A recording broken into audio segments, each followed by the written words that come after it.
Election Day is Tuesday, November 5th. We're sitting down with Greenwich's candidates for Board of Selectmen and the Board of Education and asking them about the important issues and goals if elected. I was intimately involved with the schools. I was PTA President at North Street, at Central, at Greenwich High School. I was involved with PTA Council. I'm a member of the Junior League of Greenwich, developed their Partnership in Education Family Literacy Program, which was only just retired after 12 years. I believe I have something to give back. I think Greenwich has a wonderful school system. I'm tired of hearing people talk ill about it, but I think it can be better, and I think I have the skills and the knowledge base to make that happen. Well, as far as the two schools you hear mentioned are New Lebanon and Hamilton Avenue. Hamilton Avenue is not actually overcrowded. There's actually some space there. It is racially imbalanced. The next most crowded school is actually Cos Cob, and it's fine, but one section more could make things uncomfortable as far as maintaining the individual class space that we have for music and art and things that we in Greenwich consider, the norm.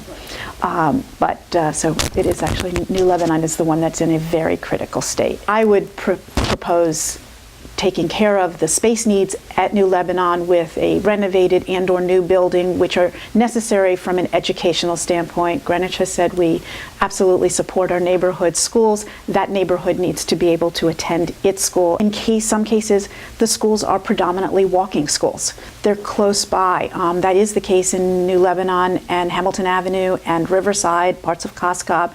So when you talk and Old Greenwich, so when you speak to those people about getting on a school bus, to them it's like, wait, I can just walk down the street. Well, I don't want my kid on a bus. I happen to have been the PTA president at North Street. That's where my children went. Everybody's on a school bus. It's on a busy street. Nobody can walk to that school. So from my standpoint, what's the big deal about a bus? It's, where just might be where it's going, but so, and that's the beauty of our community. Bullying is a very challenging issue. It's a national epidemic. It is not unique to Greenwich. It is in the workplace. It is in homes. It is in government.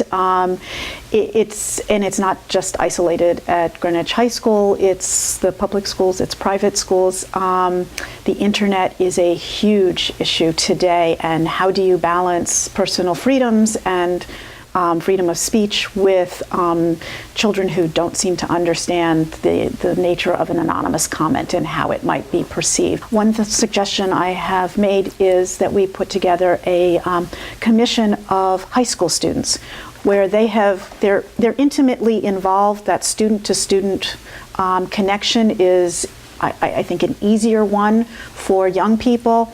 They can speak to the elementary and the middle school students where they're not going to say to an adult, oh, you don't know, you don't understand. But to a teen, they would say, oh, you do understand. Plus, I think they've lived it. So they will be in a better position, I think, to advise, if you will, the adults as to, no, this is where your hole is, or that is where your hole is.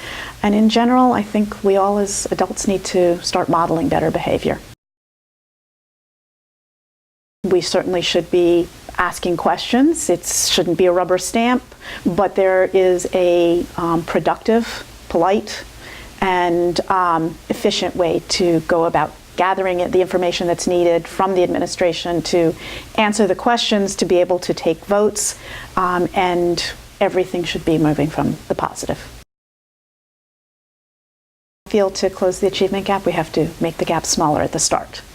The wider it is at the beginning, you're not going to hold back your high-performing students, while the lower-performing students, many of whom might be lower-performing just because they don't have the language skills yet, and that they didn't do preschool, so there's certain skill sets that they haven't been given, not that they can't.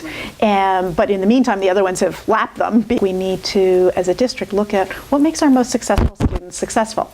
And what resources do they possess, and how can we duplicate those resources for the students who might be at the other end of the spectrum?